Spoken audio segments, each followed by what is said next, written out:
Hello everyone, this is Dr. Monisha and welcome back to my channel Self Learning.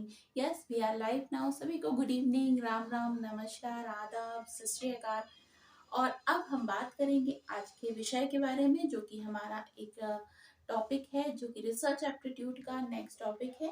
कल हमने sampling की बात करी थी और आज हम बात करने वाले हैं हाइपोथेसिस की। हाइपोथेसिस एक इम्पॉर्टेंट टॉपिक है, one of the most important topic in research, क्योंकि बिना हाइपोथेसिस के आपकी रिसर्च की प्रोसेस नहीं हो सकती है। तो चलिए आज का वीडियो करते हैं स्टार्ट। अभी तक जो भी स्टूडेंट्स नहीं जुड़े हैं हमसे, वो जुड़ सकते हैं। जल्दी जल्दी लाइव हो जाइए आप सभी। और एक और बात है कि बहुत सारे स्टूडेंट्स ऐसे हैं जो कि आते हैं, देखते हैं और उसके बाद फिर चले जाते हैं। और प्लीज़ लाइक कर दिया कीजिए। मेरे लिए मोटिवेशन का एक ही सोर्स है कि आपकी तरफ से मुझे लाइक मिलता है ना, और जो कमेंट मिलते हैं उससे मुझे लगता है कि हाँ, कोई तो है जो देख रहा है। तो बस इतनी सी बात है, इतनी सी रिक्वेस्ट है आपसे, तो आप कर लें। और अभी तक अगर कोई मेरे से नहीं जुड़े हैं तो इस नंबर पर आप मुझे मैसेज कर सकते हैं।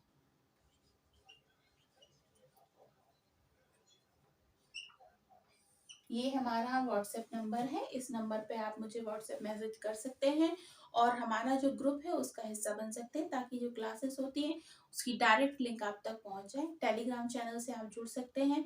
टेलीग्राम का लिंक जो डिस्क्रिप्शन बॉक्स में है वहां जाकर आप ले लीजिए, वहां से डायरेक्ट आप हमारे चैनल तक पहुंच जाएंगे। तो इतनी थोड़ी सी एक्सरसाइज आपको भी करनी होगी। अगर आपको सारा कंटेंट मिल रहा है, फ्री ऑफ कॉस्ट मिल रहा है, तो थोड़ी सी मेहनत तो आप कर सकते हैं। चले स्टार्ट करें आज का वीडियो। तो देखिए, हाइपोथेसिस का मतलब होता है परिकल्पना। परिकल्पना क्या होती है इसके बारे में पहले भी मैंने बहुत कुछ बताया है। आज हम बिल्कुल ऑथेंटिक बात करेंगे। मीनिंग देख लेते हैं, इसका क्या मीनिंग है। तो ये है हाइपो प्लस थीसिस मिलकर बनता है हाइपोथेसिस। हाइपो का मतलब क्या होता है? संभावित। संभावित मतलब जिसकी संभावना जारी की जा रही है या संभावना जताई जा रही है, या फिर जिसकी पुष्टि की जानी हो।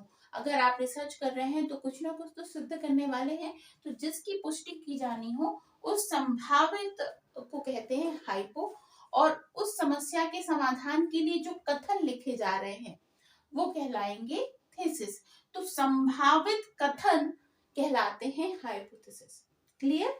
संभावित कथन, जो स्टेटमेंट जारी किए जाते हैं, जो पहले से ही एक तरीके से संभावना जताने के लिए बने, वो कहलाते हैं संभावित कथन, उसको कहा जाता है हाइपोथेसिस।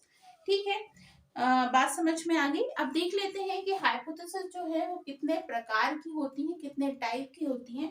तो देखिए, ऐसा है कि हाइपोथेसिस जो होती है, उनके पहला प्रकार तो हो गया है एक्सप्लेनेटरी, या फिर कहना चाहिए डिस्क्रिप्टिव। दोनों ही नाम लिए जाते हैं, एक्सप्लेनेटरी भी लिया जाता है और डिस्क्रिप्टिव। अब ये क्या होती है इसको समझ लेते हैं। डिस्क्रिप्टिव को हिंदी में कहा जाता है व्याख्यानात्मक। ठीक है, क्या कहा जाता है? वर्णनात्मक या फिर व्याख्यानात्मक। वर्णात्मक या वर्णात्मक, या फिर क्या कहा जाएगा? व्याख्यानात्मक। संबंध दोनों में समझ में आ रहा है। नाम से ही स्पष्ट हो रहा है कि व्याख्यान दिया जा रहा है, यहाँ पे वर्णन दिया जा रहा है, डिस्क्रिप्शन दिया जा रहा है। ऐसी पहले से ही परिकल्पना बनाई जा रही है, जहां पे किसी कारण को लेकर आपके स्टेटमेंट को जारी कर दिया जाता है। जैसे कि ये परिकल्पना है, लेकिन वर्णन कैसा हो रहा है? एक कथन के रूप में, वर्णन के रूप में हो रहा है। जैसे कि मलेरिया जो होता है वो एनोफिलिस मच्छर के काटने से होता है। जब इसकी टेस्टिंग हुई थी तो पहले क्या दिया गया था? एक वर्णन दिया गया था। ठीक है, एक और अगर मैं आपको एग्जांपल दूं तो ये बात बोल दी जाए कि सुबह 10 बजे के बाद अगर आप भूखे रहते हैं, खाना नहीं खाते हैं, तो आपको पेट में एसिड बनने की संभावना हो जाती है। क्यों हो जाती है? क्योंकि आपका पेट काफी टाइम से खाली है। तो एक स्टेटमेंट दे दिया, मतलब एक तरीके से वर्णन कर लिया गया। क्लियर? अब इसके बाद में जो दूसरा है हमारा, वो होता है टेंटेटिव या फिर वर्किंग हाइपोथेसिस। टेंटेटिव का मतलब क्या होता है? काम चलाओ या फिर तुरंत की तुरंत बनाई जा रही हैं, या वर्किंग, जो कि क्या है, ये एक हाइपोथेसिस जो है वो कंप्लीट नहीं है, मतलब ये उसी वक्त के लिए बनाई गई है। सपोज किसी को बोल दिया गया कि दूध पीने से उसको एसिडिटी बनती है, ठीक है, दूध पीने से एसिडिटी बनती है, ये टेंटेटिव हाइपोथेसिस ली होगी, क्योंकि ये श्योर नहीं है, ये उस पर्टिकुलर व्यक्ति के लिए तो सही हो सकता है, बाकी सबके लिए नहीं है। इस पर वर्क किया जाएगा, इस पर वर्क करने के बाद में रिजल्ट निकाले जाएंगे, सपोर्ट बनाया जाएगा, रिजल्ट एकदम ऑथेंटिक नहीं होंगे बल्कि सपोर्टिव रिजल्ट्स होंगे, ठीक है। अब आती है रिप्रेजेंटेटिव हाइपोथेसिस। रिप्रेजेंटेटिव का मतलब होता है प्रतिनिधियात्मक, हिंदी में कहते हैं इसको क्या, प्रतिनिधियात्मक।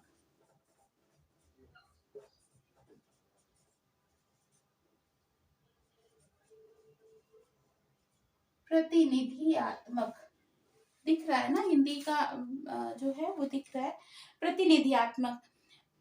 यह परिकल्पना चिन्हों की सूक्ष्म रचना और उसकी क्रिया पर आधारित होती है, ठीक है।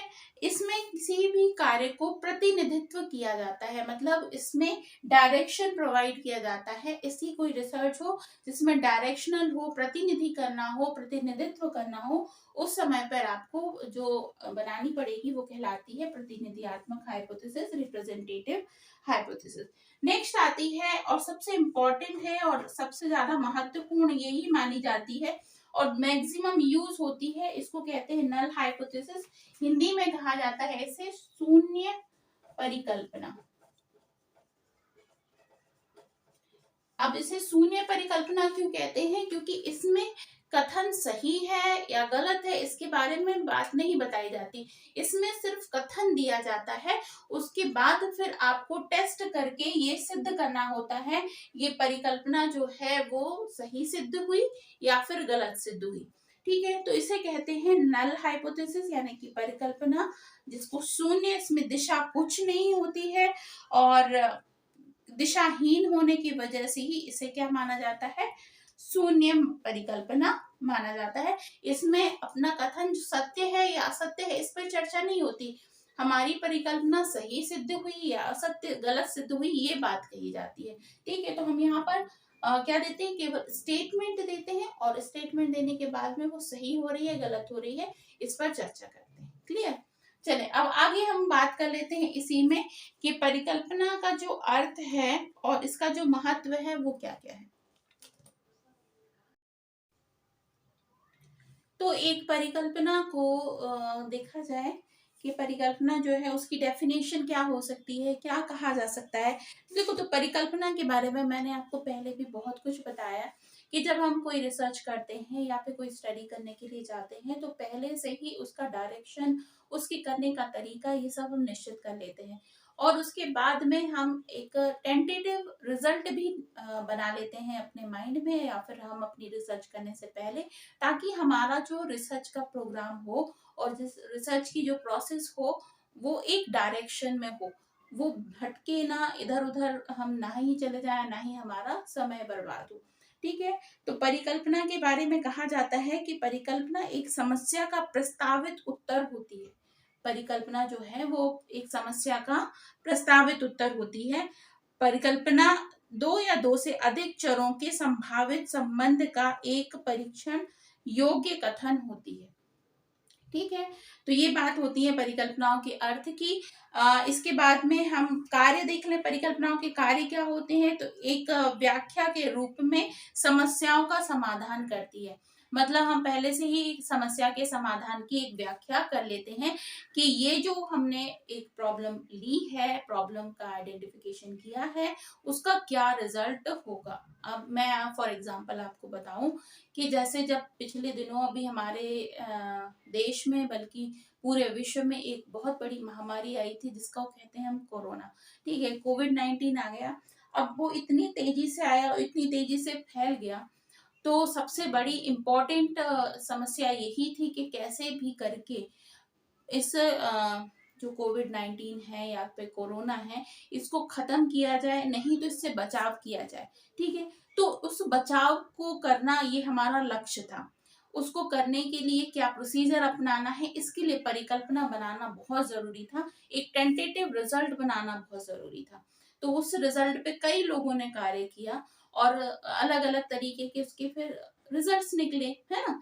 तो क्या हुआ कि पहले ये कहा गया कि ये एक सर्दी खांसी जैसा ही रूप है, एक वायरल इन्फेक्शन है, या फिर ये कहा गया कि एक तरीके की ये ऐसी डिसीज है जिसके बारे में कुछ नहीं जाना जा सकता, ये बहुत तेजी से म्यूटेट होता है।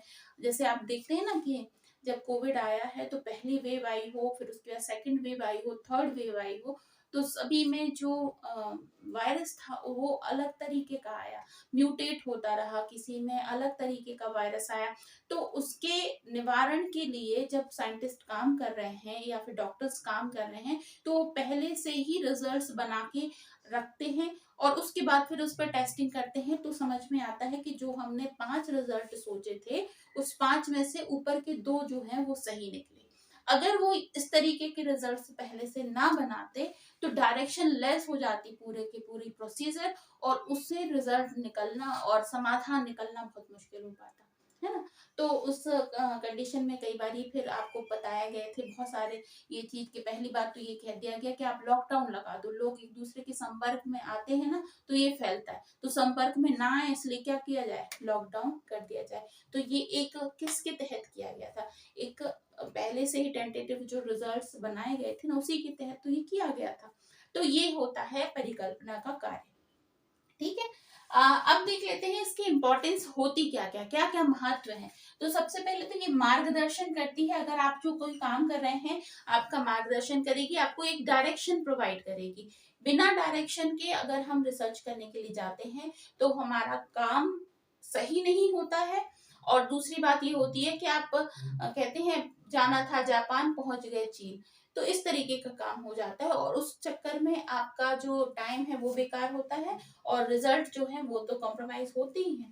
दूसरा है निश्चितता, सबसे बड़ी सर्टेनिटी होती है इसमें कि निश्चितता होती है, आपको डायरेक्शन सही मिलता है और निश्चितता मिलती है कि इसी एक फील्ड पर आपको काम करना है।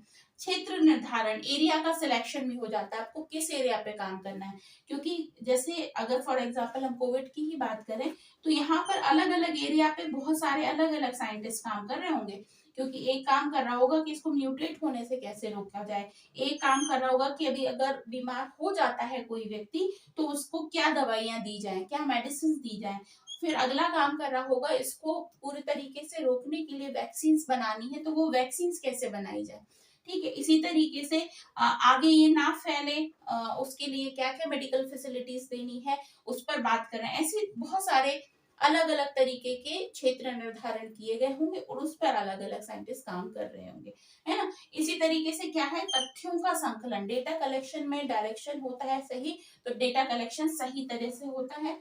सत्य की खोज, इससे सबसे बड़ी बात होती है जो ट्रुथ है वो सामने आता है, क्योंकि बहुत सारी टेस्टिंग हम करते हैं और उसके बाद अलग अलग तरीके के रिजल्ट्स हम पहले से ही बनाते हैं और उसके बाद फिर उनकी सत्यता की जांच करते हैं।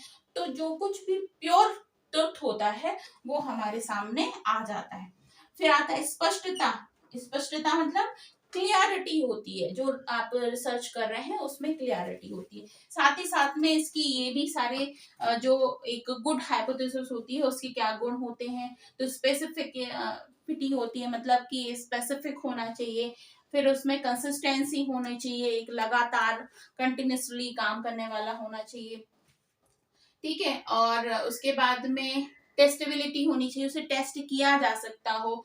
फिर उसके बाद में है रेलेवेंट और इकोनॉमिकल होना चाहिए, ऐसा नहीं है कि जो हमारा रिसर्च है वो इतना हाई फाई हो जाए और हम अलग अलग डायरेक्शंस में घूमने लगे और डायरेक्शन घूमने की वजह से काम तो कुछ ना हो बट पैसे बहुत ज्यादा खर्च हो जाए।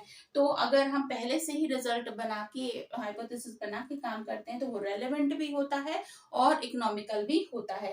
अवेलेबिलिटी होनी चाहिए, मतलब उपयोगिता होनी चाहिए उसकी, जो भी आप काम कर रहे हैं रिसर्च कर रहे हैं उसका उपयोगिता होनी चाहिए। सिंप्लिसिटी होनी चाहिए, बहुत ही सिंपल, कीप इट सिंपल वाली बात है ना वो बहुत सही होती है। हमेशा हर चीज को कॉम्प्लिकेटेड नहीं बनाना चाहिए, सिंपल रखना चाहिए।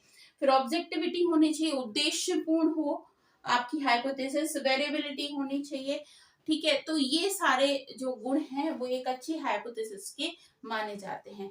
अब क्या बचता है आपका, हाइपोथेसिस बनाने में क्या क्या कठिनाइयां आती हैं, किस तरीके की कठिनाइयां आती हैं ये देख लेते हैं हम।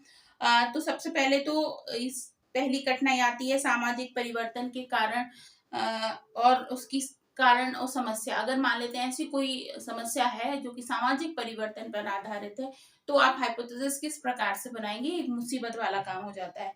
सांस्कृतिक एकीकरण जो होता है वो भी एक प्रॉब्लम हो जाती है। तत्कालीन सिद्धांत होते हैं, अगर आप हिस्टोरिकल रिसर्च कर रहे हैं उस वक्त के क्या सिद्धांत है ये आपको नहीं पता होता है, तो आपको एक मुसीबत आती है हाइपोथेसिस बनाने में। अनुसंधानकर्ता की कुशलता का अभाव, सपोज मैं एक रिसर्चर हूँ और मुझे रिसर्च के बारे में भी सीधी भी नहीं पता है, तो मैं कैसे हाइपोथेसिस बनाऊंगी। फिर मैं क्या करूंगी, इस गाइड के पास जाऊंगी, उनसे पूछूंगी, अगर वो बता देते हैं ठीक है, नहीं तो गाइड जनरली नहीं बताते हैं। और फिर मैं अपने कॉलीग से पूछूंगी और उसके बाद फिर दुनिया में अलग अलग बुक्स को पढ़ूंगी, तो बहुत सारा टाइम खराब होता है। फिर आता है नई अनुसंधान प्रणालियों का ज्ञान ना होना, नई नई जो रिसर्च की टेक्निक्स आई हैं वो ना पता होना, ये भी एक प्रॉब्लम होती है। ठीक है, और पक्षपात की भावना, बायसनेस जो होता है वो भी बहुत होता है, रिसर्चेस में बहुत ज्यादा होता है। एक रिसर्चर को इसीलिए कहते हैं बायस नहीं होना चाहिए, क्योंकि कई बार क्या होता है कि मुझे पहले से लग रहा है नहीं यार ये वाला जो मैंने बनाया था ना यही सबसे सही है, यही सबसे सही है, बाकी ये सब कुछ तो चलो बना लिए हैं लेकिन इन पे ज्यादा ध्यान नहीं देंगे क्योंकि यही वाला जो ऑप्शन है वो सबसे सही होगा। तो ये मेरी बायसनेस हो जाती है, तो ये एक प्रॉब्लम वाली बात हो जाती है। क्लियर, तो परिकल्पना किसे कहते हैं ये हमने समझा, परिकल्पना के क्या उपयोग होते हैं ये समझा, परिकल्पना किस प्रकार कितने प्रकार की होती है वो समझा। तो आज का वीडियो करते हैं यही फिनिश, क्योंकि ये टेस्टिंग हाइपोथेसिस वाली बात हो गई है ना। अब इस यूनिट में हमको आगे और क्या पढ़ना है वो देख लेते हैं। अब हम क्योंकि मिलेंगे मंडे को,